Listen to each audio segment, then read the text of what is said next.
It's kind of like the ongoing joke. I'm 15 years into my career now, and I I keep wondering when I will not be going back to Excel to build something. And I don't know if I'm going to hit that day, because the data is something that can be a differentiator, whether it be in a marketing perspective or process like we were talking about for your operations. So, I think I'm always using those lessons. I'm in Excel constantly, just building new tools. And so knowing what to look for and kind of seeing those patterns, when you're in the next role, you already kind of know what you had to do to get there the last time. So it just becomes quicker and quicker to build it, to the point that where we were building Snap ADU, we've been able to scale to a $15 million company in like 18 months.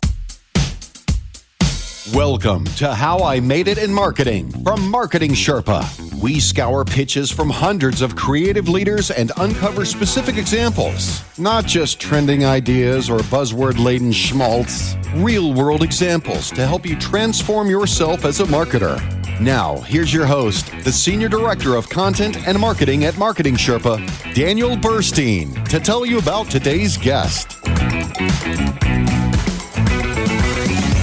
Focusing on the ideal customer. We all know we should do it as marketers, as business owners, but it's so difficult, right? Because why? Because it means we need to say no. We need to say no to someone. No, we don't want your business. No, we can't serve you. And I don't know, I guess it's just a human feeling or just a feeling of not wanting to turn away dollars, that it's hard. But our guest today is going to walk us through exactly how she did it, along with a lot more lessons from her career in marketing and business, winning on execution, promoting transparency to gain trust, being memorable and pithy. It's going to be a fun discussion. Joining me right now is Whitney Hill, the head of business development and operations at Snap ADU. Thanks for joining us, Whitney. Thanks for having me, Daniel. So Whitney, I'm just going through the LinkedIn real quick and I'll fire a bunch of things out to the audience. There's that BA in psychology from Yale. We got an MBA in management of technology and operations, entrepreneurship and innovation from the NYU Stern School of Business. Then on to sales internship at seamless.com, a senior practice area consultant for performance improvement at Bain & Company. There's a bunch of other roles I didn't even mention, but that brings us to today as a co-founder at Snap ADU. Whitney, tell us a bit about your current role. Sure. I should explain what ADU means. It stands for Accessory Dwelling Unit, which is another residence on a property that already has a primary unit. And that's a huge area in California that they're exploring to help address the housing shortage. People are moving to intergenerational living setups, truly having a granny flat in their backyard to house family members, or others are looking to rent out another unit on their property for income and to get other people into the neighborhood. So our company, Snap ADU, focuses exclusively on designing and building accessory dwelling units in San Diego.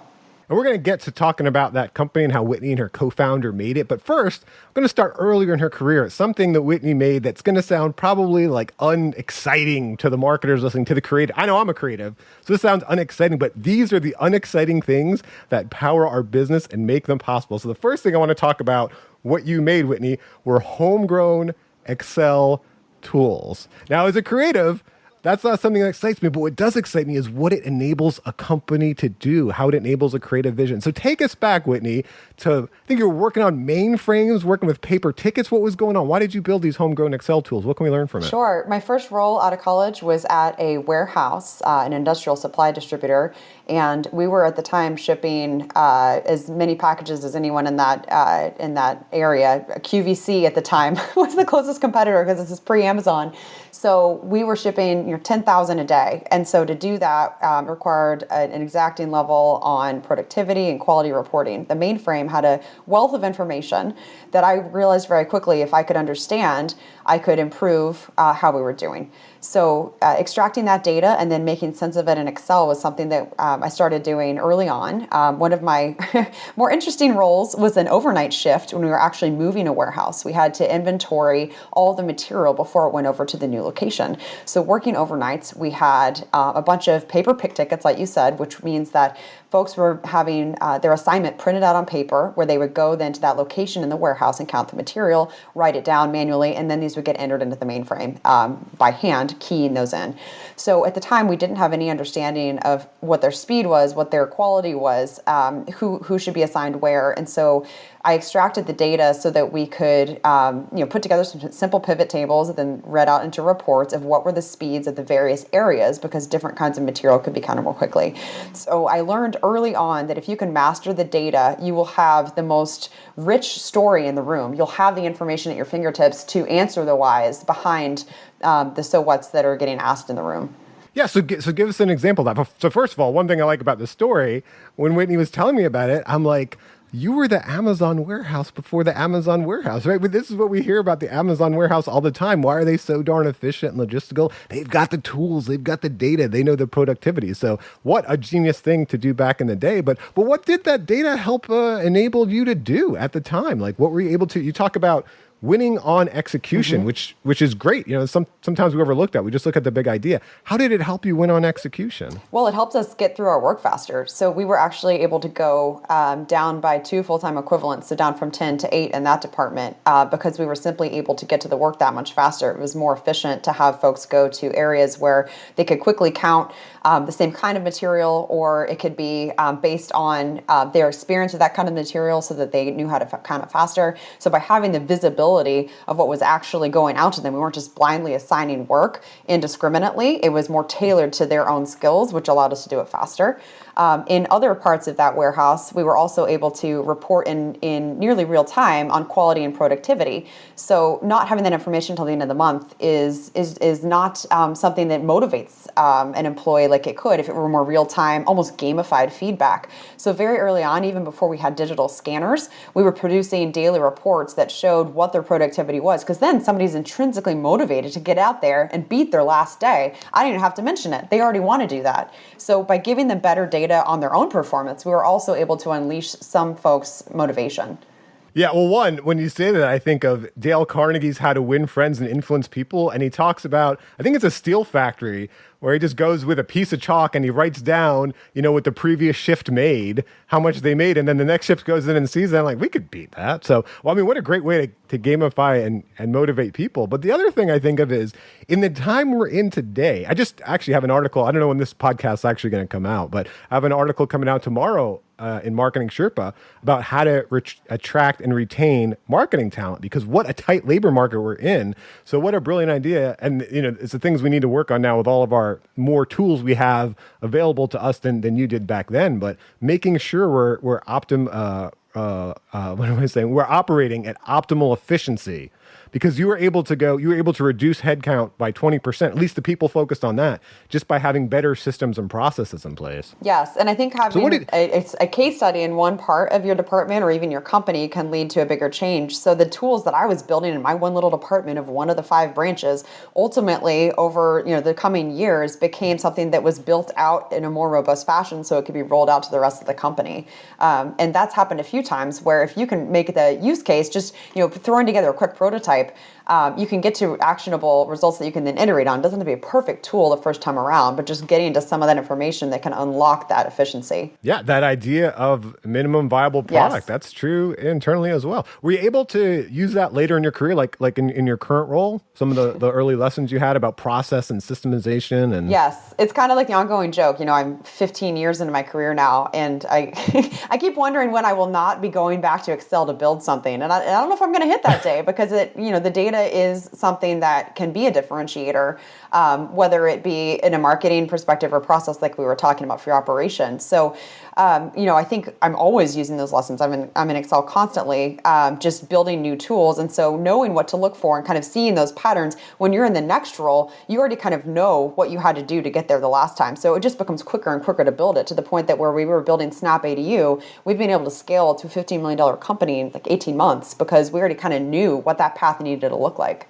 Yeah, and that's what we're trying to shortcut for our audience, bring in smart people like Whitney so you can learn from them and then build your company quicker. So let's move on to the next lesson as you talk about Snap ADU. And I originally learned about it. We wrote a Marketing Sherpa case study about you a few months ago. But like I said in the beginning, one thing I love about this brand is you are doing the thing that is so difficult. You are finding your ideal customer, and that means you're saying no to business. And so what you're doing on your website, you called it promoting transparency to gain trust. So talk about how you're using that website to promote transparency and also to tell some customers, hey, no, we don't want your business. You're not right for us. Totally. We see ourselves as an information source for accessory dwelling units, whether or not someone's going to work with us. So we do our best to put out as much of the information we know internally onto our website, one, to educate the public, but two, to keep our own selves on the same page about this very quickly evolving industry. There was a lot of debate at the beginning, like how much should we reveal? We work so hard to understand this. Do we really want to put out there in the public? But like you just said, it gains so much trust to share that information. And you're also starting to set the standard for the industry. Like the cost information that we put out there on our website is now something that if you search ADU build San Diego, it's going to be the first hit. And it's going to tell you exactly how much ADUs cost from our own website. So folks are able to get that information without having to go through hoops. I know it's so frustrating when I'm on a website looking for just general pricing information. I have to call them or something to get that. We didn't want that experience for our clients or potential clients. We wanted folks to be able to have that information readily at hand so they could reach out if they wanted to go further than that. So we wanted to make sure that folks knew what ballpark they would be in before they even wasted their time picking up the phone to talk to us. Yeah, so I want to ask you about that a bit because you're putting the price on the website. So many companies, I mean, not just in construction, so many companies in so many industries, you're trying to find out, a service company like that, a complex sale company, a B2B company, you're trying to find out what does this cost?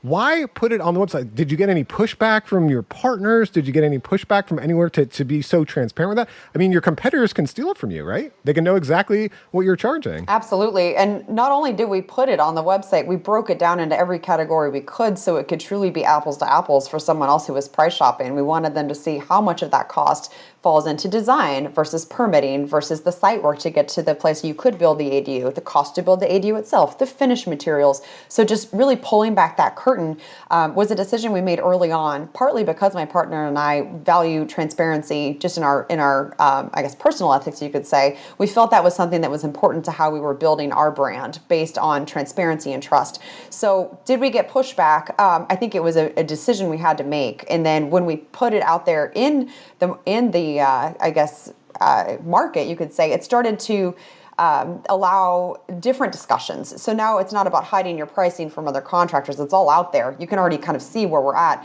Then it's about how do we win on execution, back to what we already talked about. So it's something where we almost wanted to take that away as a factor of secrecy in the market. Why does it need to be that? We wanted people to be educated on it from day one.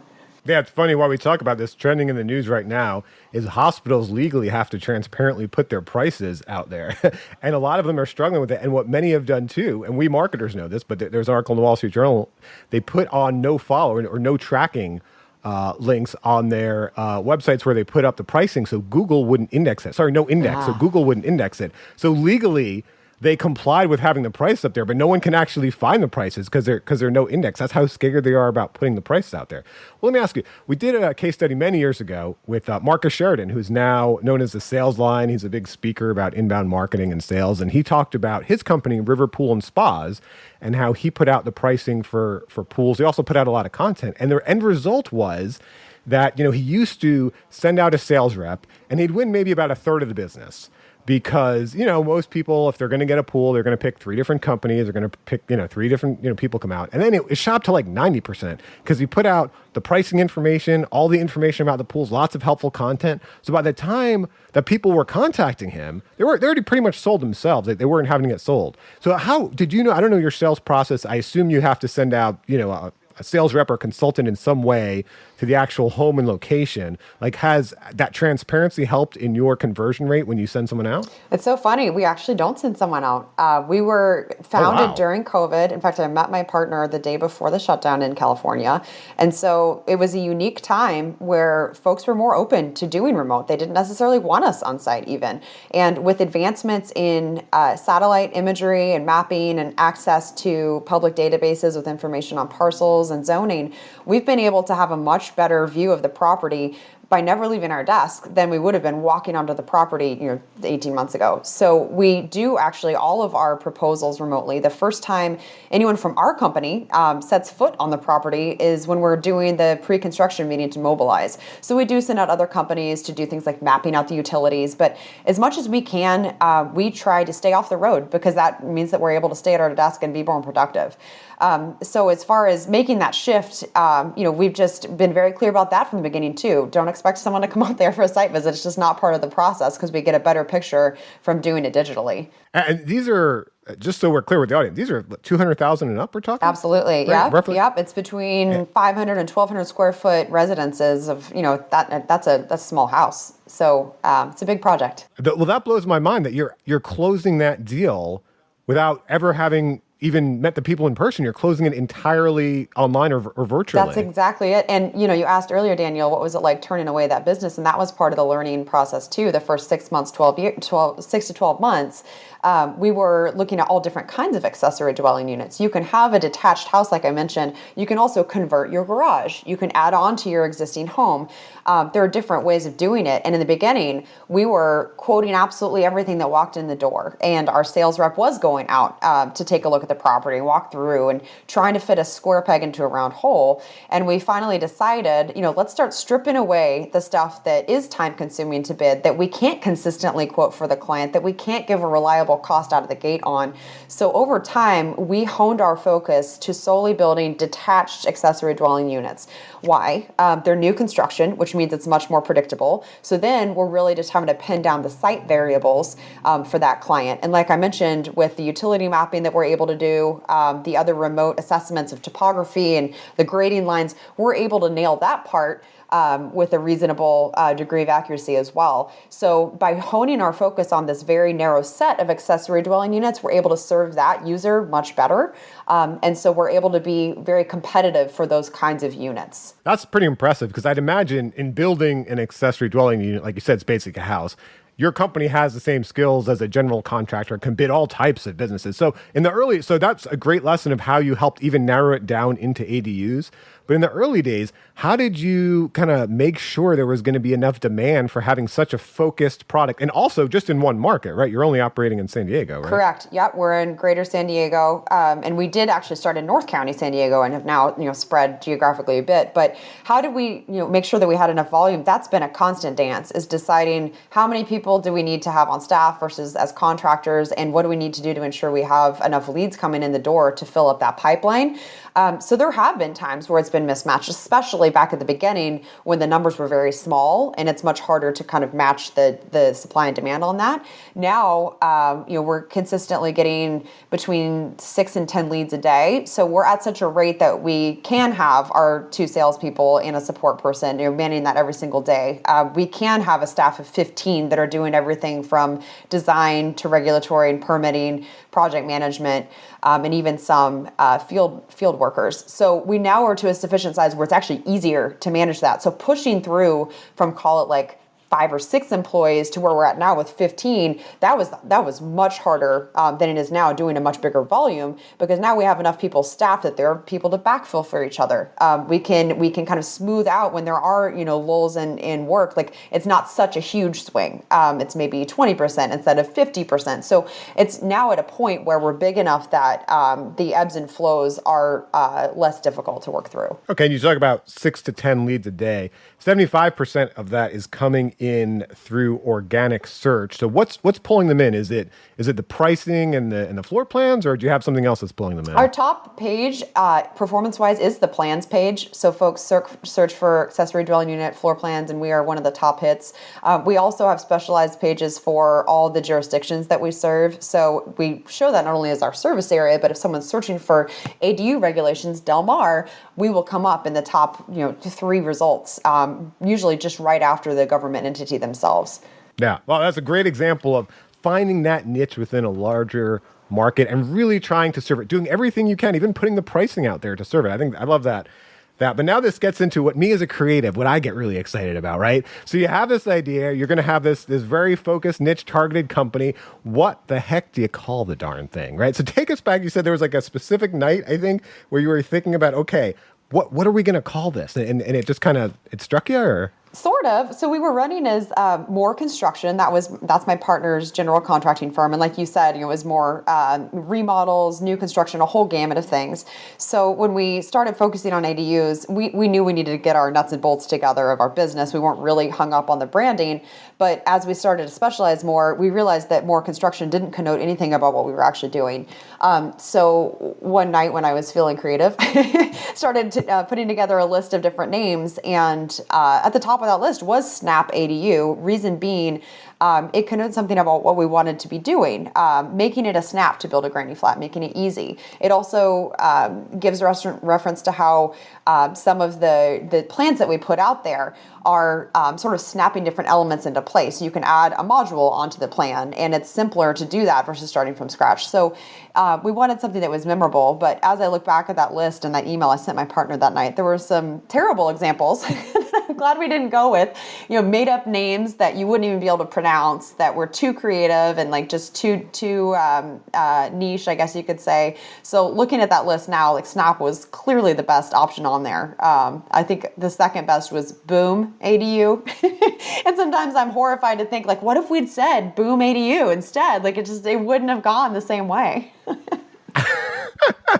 And so I love it. I think, and your biggest advice is be memorable and pithy, right? So you just kind of tied it together. One memorable, really just short, easy to remember name is what you're going for. Yes, exactly. And in search results too, having that category in our name is hugely helpful as well. When we incorporated, we actually had it all one word, Snap ADU.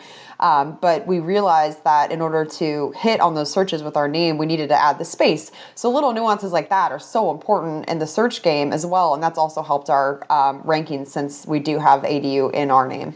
Okay, that's good. Well, here's my idea. If you end up spinning off, have another company, a demolition company, Boom ADU. Because, in 100 years, people are going to be knocking these ADUs down. Boom ADU. There you go.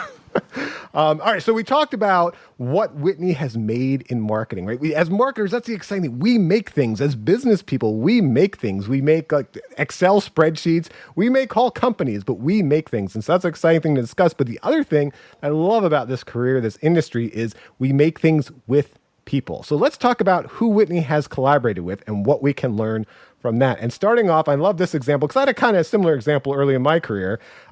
Wiley Cierlli is currently, I think, the CEO and founder of Good Uncle. When you were a sales intern at Seamless, he helped you learn, or I think you were maybe forced to learn how to hone an elevator pitch. So how did that work out? Sure. The context there, back at the time, was called Seamless Web, and it was the very beginning of the food delivery industry. And so it was a new concept that we had to explain. And as a sales intern, I was trying to sign up new restaurants to go onto the network so that they could receive orders from companies and their employees for lunch.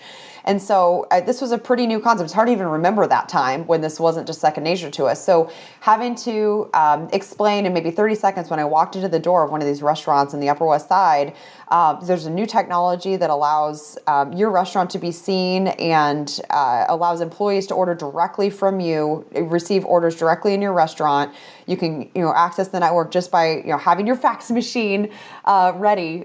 We had to be able to pivot that depending on who we were talking to, whether it was a more upscale restaurant, whether it was perhaps more of a small chain locally. So I was only I guess probably 20 at the time doing this, and so it was trial by fire, figuring out what approach worked as you kind of canvass these neighborhoods. And did that help you learn how to create a value proposition and ultimately an elevator pitch and talk to potential customers and investors down the road? Oh, completely. And, it's a concept at Bain & Company too. Answer first, meaning, put out your best information at the beginning, tell them what your answer is, then support it. And so that was the approach that summer as well, is, give them the reason to sign up and then explain the details of what was going on.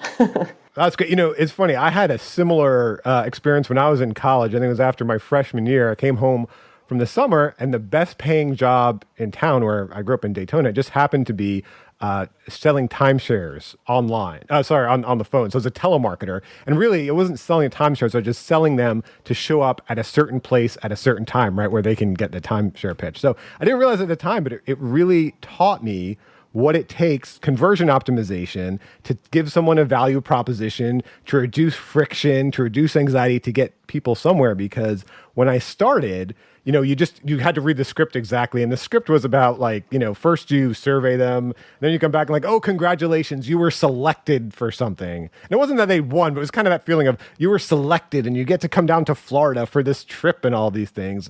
And so I would do that. And then I'd get people to sign up for an appointment. But the thing is, you didn't get compensated if you got people to sign up. You got compensated if people actually showed up. So I started realizing I could really sell them really well on the phone.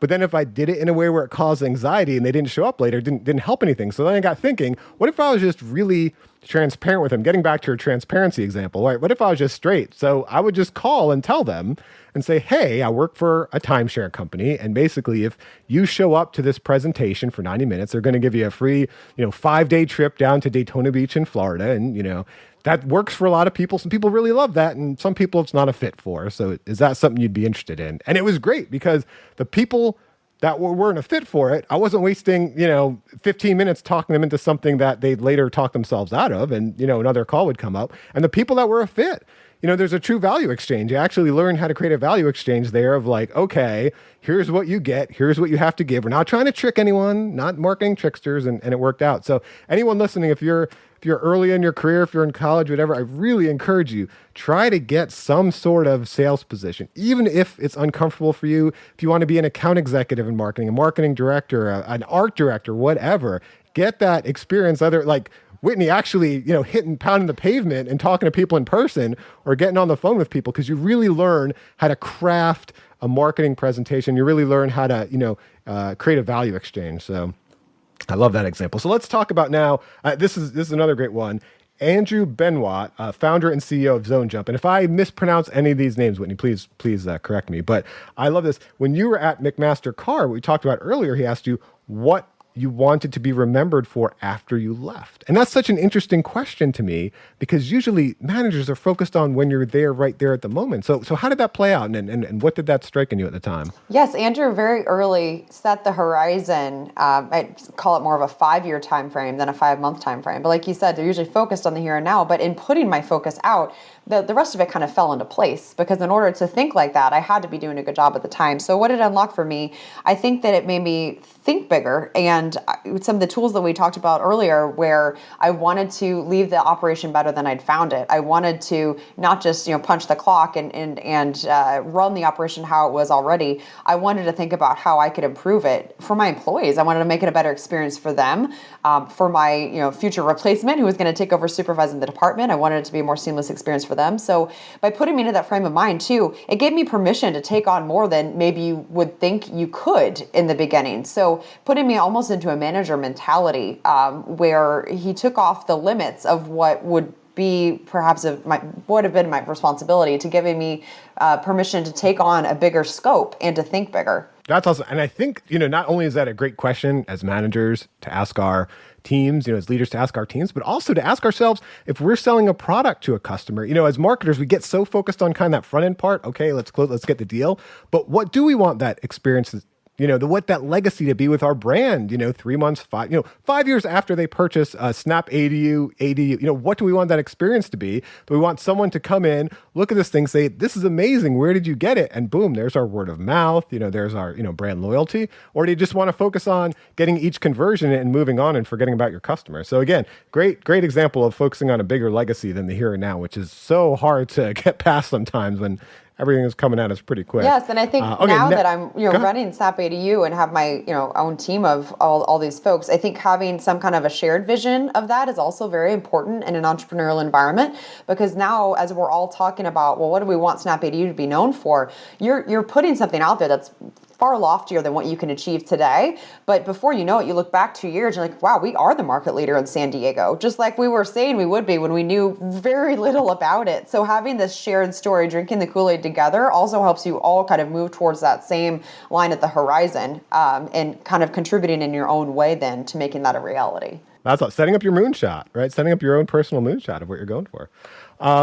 Next, let's talk about Paul. Is it Paul Cichocki? Paul Cichocki. Paul Cichocki. I butchered that. Paul Cichocki, the currently the EVP and Chief Commercial Officer at BJ's Wholesale Club, and he really showed you how to manage a team that's focused on data. Like, what did he teach you? And, because a lot of times when we're managing these teams where, they have a very specific specialty with data, tech, creativity, we need to kind of get some buy-in with that team that we know what the heck we're talking about, right? Because they can very quickly sniff out someone who doesn't know what they're talking about. So how did he do that with your team? And I think it was when you were at Bain. That's right. And Paul had worked at Bain for the majority of his career, which meant he had started out doing the more analytical tasks. And like I said earlier, that never left for him either.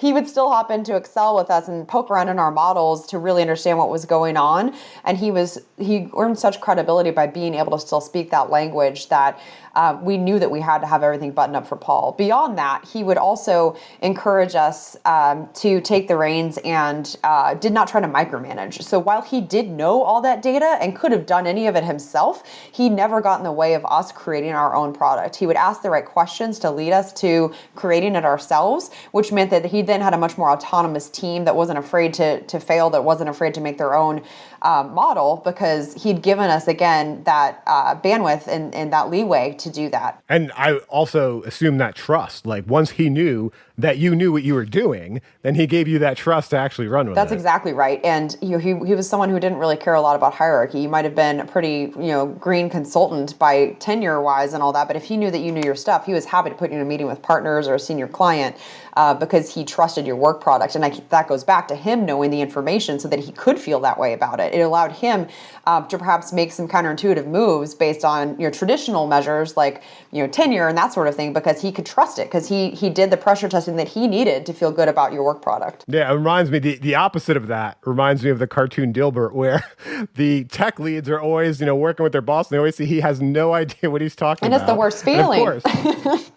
Right, you have no faith, you don't want to do any good work because you're like, oh my gosh, who is this guy? So, all right, lastly, Mike Moore, the co-founder and head of production at Snap ADU, your current partner. You're talking about, and I love this too, understanding when something is going on with an employee or a partner, maybe even a customer, that's not necessarily a personality flaw. You really got to dig underneath to see what's going on with that behavior. And can you give us an example how this has helped you? Sure. So Mike and I, as co-founders, have very different backgrounds. So I came from corporate America. Mike came from the construction industry. He was basically born and raised in it. So we have very different skill sets that we bring to the table, and they do dovetail very nicely. But it does mean that we approach some situations in a way that leads to some constructive tension, where he and I will just simply have different opinions on how we should handle something. So in any business partnership, you have to learn how to manage those kinds of interactions, almost like you would with an interpersonal relationship, just in your personal life. You're going to have conflicts come up that you can decide how to handle. You can either ignore them and hope they go away, or you can address them head on. So Mike is a master at calling out that tension when there is a disconnect and we need to dig in a bit further to see why. An example of that would be that we've made a ton of shifts to the digital age in how we've set up our construction company. We've thrown out a lot of norms. A lot of the way Mike ran his business for a decade, was kind of thrown to the wind because we wanted to do it in a different way. And to do that, Mike had to put a lot of trust in the systems that we were building and stuff that wasn't as familiar to him. He hadn't come from the same environment that I did.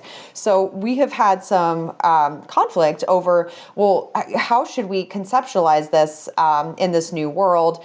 What kind of information is needed to manage in that environment, and how can we both feel comfortable coming from these different perspectives? How can we both feel we have the information we need to make sound business decisions? So we found ourselves maybe after a week or two in these positions where there might be some tension because one of us feels uncomfortable, whether we don't have the information we need to run our part of the business, whether we feel like we haven't been looped in on certain parts of it. So Mike is great at asking, what can we do to address this? Like what's causing that disconnect? And I think he's more willing to put himself out there and ask those questions than a lot of people are. You'll see sometimes people just sit and fester, and then a situation that could have been addressed head on will just become something that then is unmanageable. Maybe you have a boss that is a micromanager, like we were just talking about, and you don't have the wherewithal to approach them with that problem. Then you silently get bitter, and now you're leaving the company. So by kind of cutting those things off at the pass and recognizing, hey, I feel like there's a disconnect here. What are you needing in your role so that you can feel better about this? And it's not going to be something that creates tension. Just asking that question directly has been very successful in us navigating this growth story over the last 2 years. Yeah, that's fantastic. Yeah, because like you said, these are all just relationships. We've got relationships with our coworkers, with our partners, with our vendors, with our customers. And I love that idea too and I've had that situation so many times in my career, and sometimes I've been fortunate to be the person to do it, is when there is an elephant in the room. It's just it's hanging heavy in the air, and when someone could just come out and say it and address it directly, it changes the tenor of the conversation. It changes the entire team. It's such a great feeling. So I encourage everyone listening today, if you only get one lesson from this podcast, you turn it off, you walk back into your office. When there's that moment of tension, when you can feel it with someone, just address it directly. So anyway, Whitney, oh my gosh, thank you so much. We've gone through your entire career. We've gone through the people you've worked with. I hope it was really, really helpful to the audience. Is there any parting words, any words of motivation, inspiration, thank yous, whatever you want to give to the audience of marketers and entrepreneurs listening today? I think I'll go with a quote that I enjoy. You know what to do. I think so often we sit and wonder, like, what's the perfect path? What's the way that we can get there best, fastest, all that sort of thing. And you know what to do. At your core, you have to make a call, make a decision, and go one direction and go all in on it. Because at the end of the day, it is about execution. There is no perfect idea. So getting started and just going forward on one path, you know what to do. You know what that path is. Go for it. Awesome. Well, thank you so much, Whitney. It's been a lot of fun. Thanks, Daniel. Likewise. Thank you for joining us for How I Made It in Marketing with Daniel Burstein. Now that you've gotten inspiration for transforming yourself as a marketer, get some ideas for your next marketing campaign from Marketing Sherpa's extensive library of free case studies at marketingsherpa.com. That's marketingsherpa.com.